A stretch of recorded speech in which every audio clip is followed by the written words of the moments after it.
By 2003, you could have counted every one of these animals living in the wild, and you would not have needed both hands twice. Fewer than 30 were left. Not 30,000, not 30 herds. Fewer than 30 individual animals, scattered across a handful of mountaintops on a single island off the west coast of Canada. They are called Vancouver Island marmots, and they exist nowhere else on Earth. Not in another country, not on the mainland a short distance away, not anywhere. This one island is the entire range of the species. And by the early 2000s, the whole species had collapsed down to a few dozen animals whistling to each other across empty alpine meadows, with almost no one left to answer. What makes this story strange is not that they nearly vanished. Plenty of animals nearly vanish. What makes it strange is the reason. Because the thing that drove these marmots to the edge did not look like a threat at all when it started. For a while, it looked like the best thing that had ever happened to them. It looked like more homes, more space, more room to grow. And it was a trap. Take 1 second to subscribe before we dive in. You will not want to miss where this one ends. To understand how that trap worked, you first have to understand the animal, because almost everything about it is built for a slow, narrow, fragile kind of life. A Vancouver Island marmot is a large ground-dwelling rodent, a member of the marmot family, related to the groundhogs and the alpine marmots of other parts of the world. It is about the size of a large house cat when full-grown. It has a rich chocolate-brown coat, unusual among marmots, with patches of white on the nose, chin, and chest, as if it had pushed its face into something pale. It lives in the subalpine, the open meadows high on the mountains, just below the point where the trees give out. Those meadows are the key to everything. The marmot needs open ground with the right plants, the right slope, and the right soil for digging. It feeds through the short mountain summer on grasses and wildflowers, packing on fat as fast as it can, because it has to. This animal spends most of its life asleep. A Vancouver Island marmot hibernates for around 210 days a year. 7 months. It disappears underground in the autumn, its heart rate and body temperature dropping to almost nothing, and it does not come out again until spring. For more than half of every year, the entire species is underground, motionless, living off the fat it managed to store during a summer that lasts only a few months. Everything it does above ground, all the feeding, all the breeding, all the raising of young, is crammed into that narrow window. And the breeding is slow. These marmots do not become old enough to reproduce until they are around 3 years old. Even then, a female usually does not breed every year. She often skips years, breeding perhaps every other year, and when she does, she raises a small litter. It is a rate of reproduction that works only in a world where adults live a long time and die slowly. It leaves almost no room for a sudden loss. If something starts killing adults faster than the population can replace them, the arithmetic turns against the species very quickly. There is one more thing about these marmots that matters for the story, and it is the way they live together. They are social animals. A colony is not a scatter of loners. It is a group that shares the same slope, digs a network of burrows, and watches out for one another. When a marmot spots a predator, it whistles, a sharp alarm call that sends the whole colony diving for cover. That shared alertness is a real defense. A single marmot on its own has to watch the entire sky and the entire slope by itself. A colony spreads that work across many pairs of eyes. This matters because it means the animal has a hidden threshold. Below a certain number, a colony stops functioning as a colony. There are not enough animals to keep watch, not enough to breed, not enough to hold the social structure together. A marmot alone on a mountain is not a small population, it is a dead end. So when the numbers of this species fell, they did not just fall in total. They fell below the point where the surviving animals could protect and rebuild themselves. For thousands of years, none of this was a problem. The marmots lived in their natural meadows, high on the mountains, in a landscape that changed slowly. They had predators, wolves, cougars, and golden eagles, but the system was in balance. The colonies were large enough to keep watch, the meadows stayed open for millennia, and the animals persisted, generation after generation, in the same high ground. Then people began to change the mountains below them. Vancouver Island is heavily forested, and over the last century large parts of it were logged. Logging companies cut the forest on the mountain slopes and left behind clear cuts, open areas stripped of trees. And here is where the story turns. Because to a Vancouver Island marmot, a fresh clear cut does not look like destruction. It looks like a meadow. A newly logged slope is suddenly open to the sky. The trees are gone, sunlight reaches the ground. Grasses and low plants move in. And for a few years, it resembles exactly the kind of open subalpine habitat the marmot is built for. So the marmots did what any animal does when new habitat appears. They moved in. They spread down from their natural high meadows into these new clearings lower on the mountains. For a while, marmots were living in clear cuts across the island, and their numbers may even have looked healthy. It seemed like logging had accidentally done the marmot a favor, opening up new land for it to colonize. It was the worst thing that could have happened to them. Because a clear cut is not a meadow. It only looks like one, briefly. A real subalpine meadow stays open for thousands of years, held that way by altitude, by snow, by the short growing season.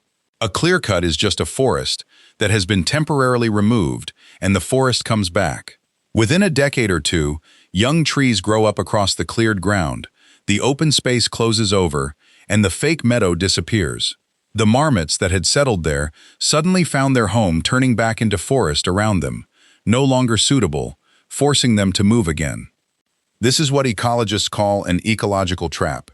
It is a place that gives off all the right signals, that looks like good habitat to an animal, but that actually leads to failure or death. The marmots were reading the clear cuts as home, following the cue they had trusted for thousands of years. Open ground means meadow. But the cue had been faked by human activity, and it was leading them somewhere deadly. It is worth sitting with how cruel that mechanism is, precisely because there is no villain in it. Evolution had taught the marmot a simple, reliable rule. Open subalpine ground is safe habitat. For as long as the species had existed, that rule had never once failed, because the only thing that made open ground on those mountains was nature itself.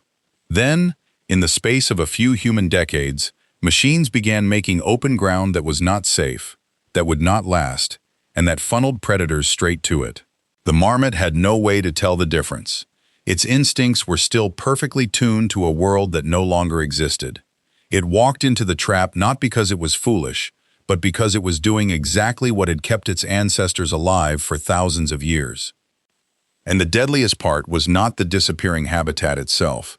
It was what the clear cuts did to predators. The natural high meadows of the marmot were isolated, hard to reach, surrounded by unbroken forest. But a landscape full of clear cuts and logging roads is a different landscape.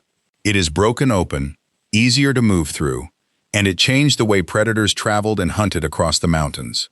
Wolves and cougars could move more efficiently through a cut-over landscape, and marmots living in scattered low clear cuts, away from their traditional refuges, were far more exposed. The result was a sharp rise in predation. Marmots were being killed faster than they had been in their natural high meadows. And remember the arithmetic of this animal. It matures slowly, breeds slowly, and skips years. It cannot absorb a sudden increase in adult deaths. Every colony that was drawn down into the clear cuts and then hit by predators was a colony bleeding animals it could not replace. So the population, which may have looked stable or even healthy while the marmots were spreading into the clear cuts, went into a steep decline. Colonies winked out one by one. The animals that had followed the false meadows down the mountains did not build a bigger population. They scattered the species across a landscape that was killing it. By the late 1990s, the numbers were falling fast, and by 2003, the wild population had crashed to fewer than 30 animals. At that point, the Vancouver Island marmot was one of the most endangered mammals in the world, and a species with fewer than 30 individuals does not have the luxury of a slow, careful recovery in the wild. There was no time to wait and hope the animals sorted it out themselves. If nothing was done, the whistling in those meadows was simply going to stop. So people built the marmot a second population, in captivity, before the wild one could vanish entirely. A captive breeding program had already been started in the late 1990s, and now it became the lifeline of the species. Wild marmots were taken into breeding centers, including major zoos on the Canadian mainland, and a dedicated facility built high on a mountain on Vancouver Island itself, close to the animal's natural climate. The idea was straightforward and enormous. Breed marmots in safety. In numbers the wild population could no longer manage on its own, and then release their young back onto the mountains. It was harder than it sounds. This is an animal adapted to a very specific mountain life. 7 months of hibernation, a short frantic summer, a particular set of alpine plants. Getting them to breed reliably in captivity meant recreating enough of that world, including the long winter sleep, so that their bodies would cycle correctly. The breeding centers had to let their marmots hibernate, monitor them through months of near-lifeless winter, and bring them through to spring in good enough condition to reproduce. The program was also deliberately spread across more than one location. Marmots were bred at facilities on the mainland and on the island, so that a single disaster in one place, a disease outbreak, a fire, a failure, could never take the whole captive population at once. When a species is down to a few dozen animals, you do not keep them all in one building. You split the risk, the same way you would protect anything too precious to lose. Slowly, it worked. Captive marmots bred, young were raised, and from the early 2000s onward, captive-born marmots began to be released back into the wild meadows of Vancouver Island. Each release was small, and each one was watched closely, because the people running it were not just letting animals go. They were testing, every time, whether a marmot raised by humans could relearn how to be wild. Releasing them brought its own problem, the same one that haunts almost every captive breeding effort. An animal raised in a breeding center does not automatically know how to be a wild marmot. It has never dug its own hibernation burrow in mountain soil. It has never watched the sky for a golden eagle, or learned the escape routes of a real colony, or survived a real winter underground on nothing but its own fat. Early released marmots often struggled, and survival was not guaranteed. So the program adapted. Rather than release young marmots straight from a cage onto a mountain, they were often moved through steps, held in enclosures closer to the wild, or released into existing colonies where wild-born marmots could show them how it was done. Releasing them near experienced animals mattered, because a marmot colony is a social thing. The whistles that warn of a predator, the shared vigilance, the knowledge of where to dig and when to sleep, all of it works better when there are enough animals to hold the colony together. And the marmots began to take hold. Released animals survived, established burrows, and started breeding in the wild themselves. Colonies that had gone silent had marmots in them again. The wild population, which had fallen below 30, began, slowly, to climb. But this is not a story where the danger simply ends, and it is important to be honest about that. The Vancouver Island marmot is still one of the most endangered mammals on the planet. The wild population has recovered into the low hundreds, a huge improvement over fewer than 30, but a few hundred animals confined to one island is still fragile.